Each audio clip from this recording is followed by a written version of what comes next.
Hello friends, कैसे हैं आप सब। तृप्ता साइकिल का आप सबको प्यार भरा नमस्कार। दोस्तों, अभिनंदन है आपका आपके अपने चैनल अजब गजब संसार में। आज थोड़ा सा मूड बढ़िया करते हैं और एक बढ़िया सी कहानी सुनते हैं। इस कहानी से आपको क्या प्रेरणा मिली, ये मुझे कमेंट बॉक्स में आप ज़रूर लिखिएगा। आइए सुनते हैं बढ़िया सी कहानी। एक गांव में एक गरीब बूढ़ा रहता था। वह बहुत गरीब था, फिर भी उनके पास एक सुंदर सफ़ेद घोड़ा था। इसके कारण राजा के लोग भी उनसे ईर्ष्या करते थे। उसे उस सफ़ेद घोड़े को बेचने के लिए राजा की तरफ से अच्छी कीमत दी गई थी, लेकिन बूढ़ा आदमी यह कहते हुए मना कर देता था कि यह मेरे लिए सिर्फ घोड़ा नहीं है, वह एक व्यक्ति है और एक मेरा अच्छा दोस्त है। क्या आप किसी व्यक्ति या दोस्त को बेच सकते हैं? नहीं, ये हमारे लिए संभव नहीं है। तो वह आदमी ये घोड़ा बेचना नहीं चाहता था। एक दिन सुबह जब वह खलिहान घर में गया तो उसने देखा कि घोड़ा वहाँ है ही नहीं। यह खबर गांव में जल्दी ही फैल गई और पूरा गांव उनके घर पर जमा हो गया। गांव वालों ने कहा, तुम मूर्ख बूढ़े हो। हर कोई उस घोड़े को पाना चाहता था। सभी जानते थे कि किसी दिन यह घोड़ा चोरी हो जाएगा। आप उस घोड़े को अच्छी कीमत पर बेच सकते थे, फिर भी आपने उसे नहीं बेचा। अब घोड़ा चला गया है, ये आपका दुर्भाग्य है। बूढ़े आदमी ने जवाब दिया, सच तो ये है कि घोड़ा स्थिर नहीं है। बाकी सब कुछ जो तुम कहते हो वह एक फैसला है। आप कैसे कह सकते हो यह दुर्भाग्य है या नहीं? लोगों ने जवाब दिया, हमें मूर्ख मत बनाओ। आपका सफ़ेद घोड़ा चला गया है, यह आपका दुर्भाग्य है। गांव के लोग उस पर हंसे और चले गए। उन्होंने कहा कि वह पागल है। वह उस घोड़े को बेच सकता था और गरीबी में जीने की वजह एक बेहतर जीवन जी सकता था, बहुत पैसे कमा सकता था, लेकिन उसने ऐसा नहीं किया। कुछ दिनों बाद सफ़ेद घोड़ा जंगल से वापस आ गया और अपने साथ कुछ जंगली घोड़े भी ले आया। गांव के लोग फिर उसके घर पर इकट्ठे हो गए और बोले, आप सही थे, यह दुर्भाग्य नहीं बल्कि आशीर्वाद है।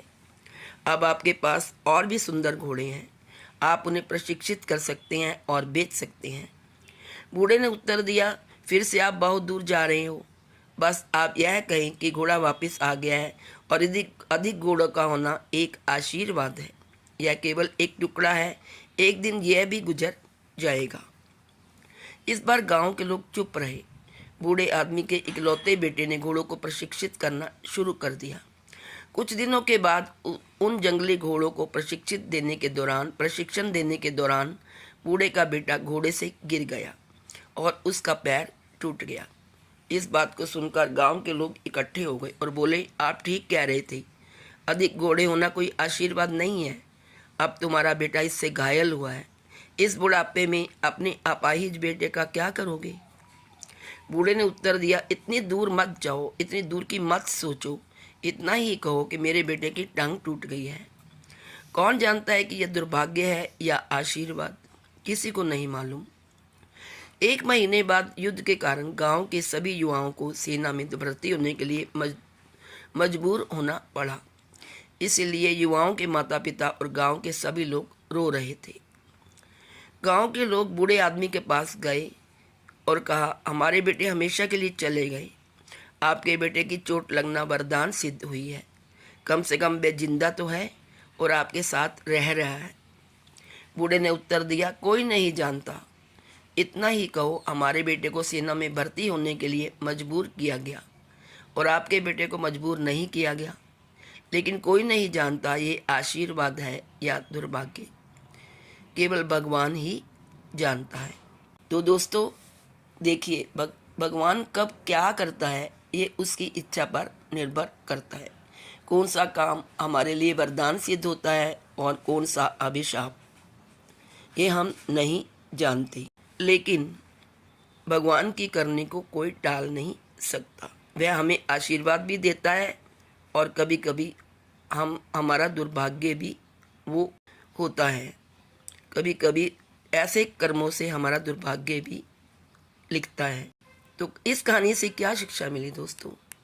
इस कहानी से यह शिक्षा मिली कि हमें किसी भी स्थिति का न्याय केवल उसी से नहीं करना चाहिए जो हम देखते हैं, क्योंकि हम नहीं जानते कि आगे क्या होने वाला है।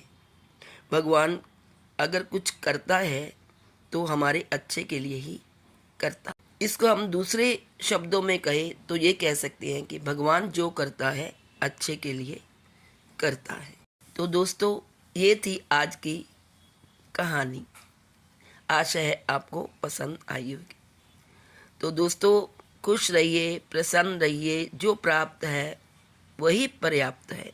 Please like, share and subscribe. Thank you so much.